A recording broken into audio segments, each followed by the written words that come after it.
So I wanted to do a mid-year reset video that's for my girlies who are really trying to get their hormones together, okay? So if that's something that you're interested in, stay tuned.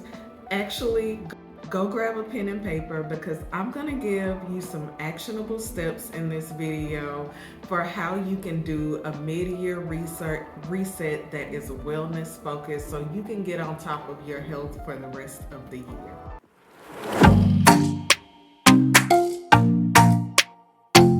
Before we get into this video, make sure you like and make sure you're subscribed if you're not already subscribed.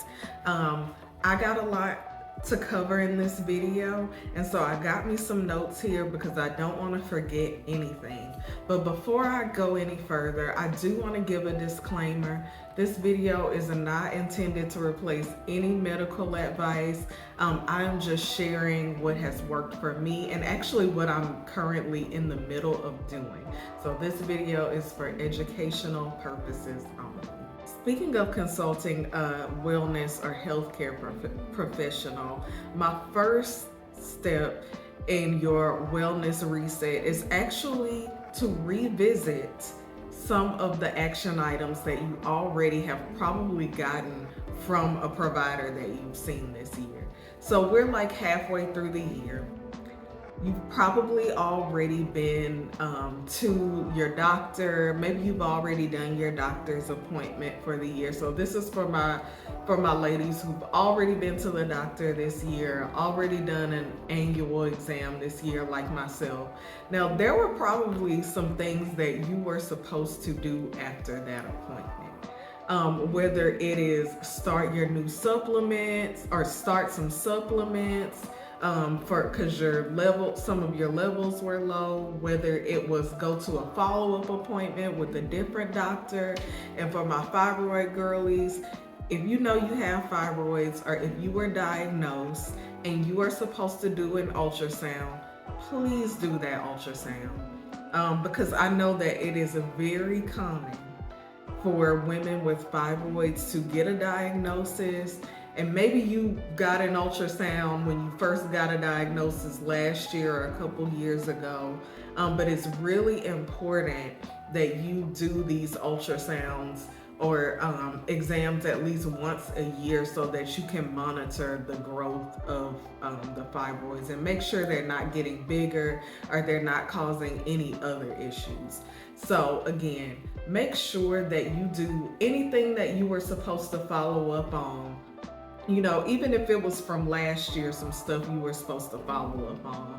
Maybe it was a deep cleaning at your dentist. Maybe it was, I don't know, like I said, taking some supplements. Maybe you were supposed to start an iron supplement. Maybe you were supposed to go see a specialist for something. Please do follow up on that. That is going to be the first thing we do before we start anything else. And just kind of as a bonus, now is actually a good time to review your medical benefits again. If you do have health insurance, make sure you look over your plan. I'd say read through as much of that as you can because you would probably be surprised at what your insurance might be covering that you don't even realize. Write down your deductibles, write down how much you've already spent from your deductibles. Make sure you know where you are as far as your insurance coverage. And if you are someone who doesn't have insurance right now is a good time to look into some schools or universities have like medical and even dental facilities connected to them or affiliated with them where students learn. And so while those students are training or learning, those are places that you can either get free or deeply discounted health care. And so again, if you're a person who doesn't have insurance or you have really terrible coverage, you may want to look into some of those places. But that's just kind of like a bonus tip, is to, look into what kind of coverage you either have or can get access to right now. Next step of your mid-year wellness reset is to actually create a vision board. Now, this can be a Pinterest board, this can be a Canva board. I know like there are different apps out there that you can use to create vision boards. I personally like to use Pinterest. But one thing that I actually do, and I actually have a big vision board on Pinterest, but I have it sectioned off for different, I guess, affirmations that I have for myself, or goals or visions that I have for myself. And so I created like a wellness section or a wellness board.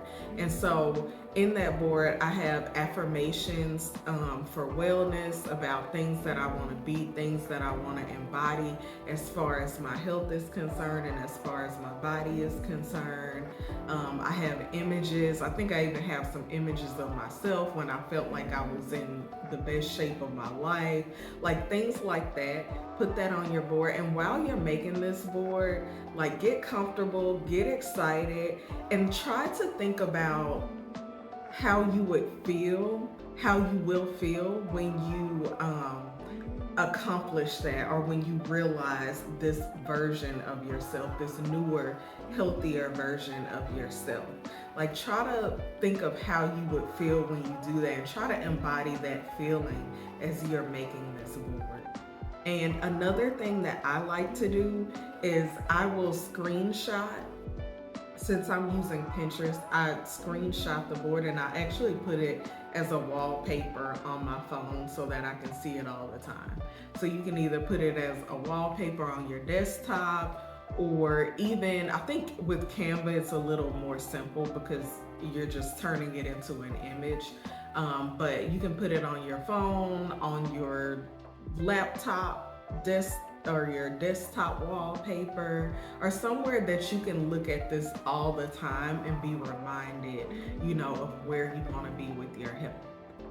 My next tip, and I think I'm actually just gonna combine the third and fourth because I'll do a whole separate video on these, but review your morning and your nighttime routines. And I know, like, sometimes in the summer we kind of like get off track with our routines because the kids are out of school. Things just are a lot more lax, and that's totally fine, no big deal. But coming up into the fall, especially if you're a parent, things tend to get hectic. If you're like me and you work for a retail company, things tend to get more hectic in the fall. And so it's really important that you revisit your morning and your nighttime routine and decide if what you're currently doing or what you would like to be doing is really going to work for you in, this upcoming season. Also, something to consider is, a lot of times there are so many videos about morning and night routines. There's so much stuff on Pinterest. There's just so much content out there about morning and night routines. But I recommend not taking all the advice that you see about routines and really deciding what is good for you. And I would actually even just start with 3 things, like a 3-step routine, especially for a person who doesn't already have like a really solid routine. A 3-step routine can make a huge difference. So be it your morning or your night routine, don't make it too complex. Don't make it too complicated. Give yourself a wake up time, give yourself a bedtime. Those are really super important parts of the routine, is what time you wake up and what time you go to sleep, and build everything else around that in your lifestyle as opposed to what you think you should be doing. And another thing is, sometimes our routines, and I'm kind of guilty of this, sometimes we get in a place with our routines where they just don't feel good to us, and we try to keep forcing it and try to keep making ourselves do the same routine, and it just doesn't feel good to us. That's an indication that maybe it's time to revisit it, and maybe it's time to change some things, maybe simplify, or maybe even add to. But now is just a good time to revisit that and make sure that you have routines that are actually helpful for you and don't create more stress and more work for you to do. the next thing you can do in your mid-year wellness reset is to reconsider how you are working out. Now, for my girls who are dealing with hormone issues, this is actually a big one. And that is because certain types of workouts can actually create stress on your body. So now is a good time to decide, is what I'm doing actually working for my goals? Am I seeing what I want to see from these workouts? Am I getting what I want to get out of them? If you're going to the gym and you're running on the treadmill for an hour, if that feels good to you, that's fine. But now is a good time to question why you're doing what you're doing in the gym, or, however you work out, and if that's actually working for you. And so once you do that, you can decide now might be a good time to get a gym membership.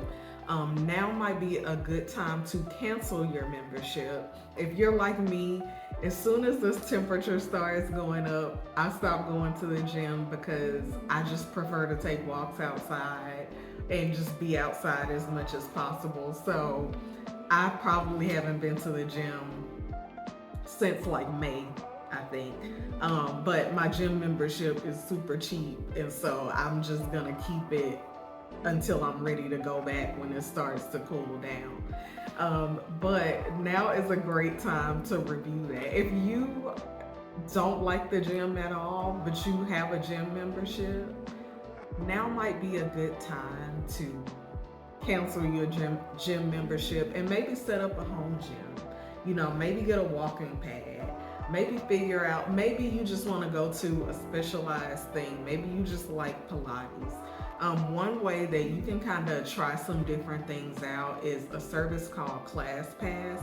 Now, I haven't tried it, but I've heard some other girls that I watch on YouTube mention ClassPass. And so that might be something worth trying if you are still trying to find your way and figure out some movement that works for you and creates joy for you. The next thing that I would do, and I'm actually working on this right now, is I'm creating a meal planning and prepping system. Now, this summer, my meal planning and prepping system has been pretty much non-existent. It has not been working, but it's just because in the summer, life is a bit more unpredictable for me, and I just accept that. It's totally fine. I'm ready to get back on a system and a routine that not just works for me, but works for my family too.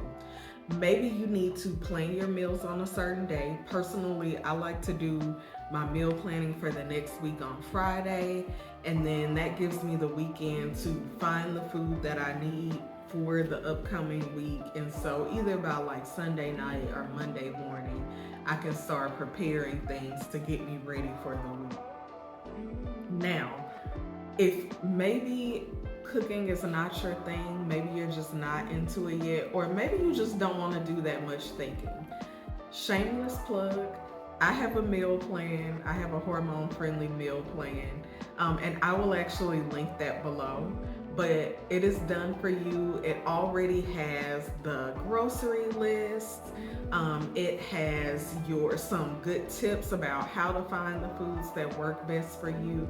So with that plan, all you literally have to do is add what's on the grocery list to your grocery delivery app or your grocery pickup app. Go pick it up, and bam, you got your meals. Now, you do have to do the prep work yourself, but all the planning and the thinking is done for you with my meal plan. Now, another thing that some people like to do, and I even like to do this sometimes, is I think you call them like meal preparation kits or meal kits, or like food that's already made. Like, now is a good time to look into that, because maybe, depending on what's going on in your life, that might be something that's efficient for you. But really the goal right now is to come up with a system. And if you'd like me to do like another video, a totally separate video on my system for meal planning and prepping for the week, let me know down in the comments, and I'll do like a totally separate video on that. Next tip for a wellness reset is to do something that will improve your environment. And what I mean by this is, this can get kind of broad, but what I'm really focused on here is things that will improve your environment or make your environment healthy or safer for you, especially if you are someone who is dealing with hormonal issues or period issues. You do want to be more mindful of what is in your environment at home or even in your office, you know, if you spend a lot of the time in your office. So this goal needs to be something that I would say is medium to hard, because you're only gonna pick one goal, but this goal needs to be medium to hard. So for somebody, that might look like replacing all your plasticware in your kitchen with glassware. Or maybe it's replacing your cookware for non-toxic cookware, replacing your non-stick cookware for non-toxic cookware. Or maybe it's even, maybe it's even investing in an air purifier. This goal needs to stretch you a little bit, be it financially, with your time, or with your energy. It's gonna be something that requires a little bit more from you, because we're only gonna do one thing and focus in on this one thing. Maybe it's replacing your makeup, you know, switching to non-toxic skincare and personal care. Maybe it's switching out your cleaning products. You know, these are things that require research, they require time, energy, and even in a lot of cases, a decent financial investment. So make sure it's one thing, like I said, medium to hard, medium to hard. Now, the last tip, but certainly not the least, is to focus on coming up with a stress management plan. Now, this can be something as simple as journaling every day, or something as big as tackling a issue with someone that you're in close relationship with. This is gonna be up to you. Some ways that you can sort of kind of get free therapy, quote unquote, is you can buy books that are written by therapists or people who specialize in things concerning the brain. You can also watch YouTube videos or listen to podcasts that therapists have, and there are actually quite a few therapists. There are actually quite a few issue-specific podcasts and even YouTube channels out there. So if therapy is just not in the budget for you, you cannot make it happen at this time, one strategy that you can do is to journal. Start journaling regularly, and also find you a therapist that you like. Nowadays, a lot of great therapists create lots of content, lots of free content that you can consume. And that's been one of the blessings of social media, is more widespread accessibility to some of these things, or some of this information, or this thought leadership that we normally wouldn't have access to. But the goal here is to just really focus in on figuring out how to deal with issues that you either see come up pretty often or that are impacting your quality of life, because stress is definitely a hindrance to having better hormonal health. It's definitely not just hormonal health. Stress is a hindrance to your health, period. So we want to do whatever we can to manage our stress, especially in what is coming up into a pretty hectic time for a lot of people. I hope you found this video super helpful. Let me know. I want you guys to pick like 3 things that you can implement from this video, and let me know down in the comment which 3 things that you plan to implement. And again, share this with someone else who's also on their wellness journey and who also needs a little bit of a nudge or a little bit of assistance in their wellness journey. If you have some more time today, here are some more videos that you might find helpful.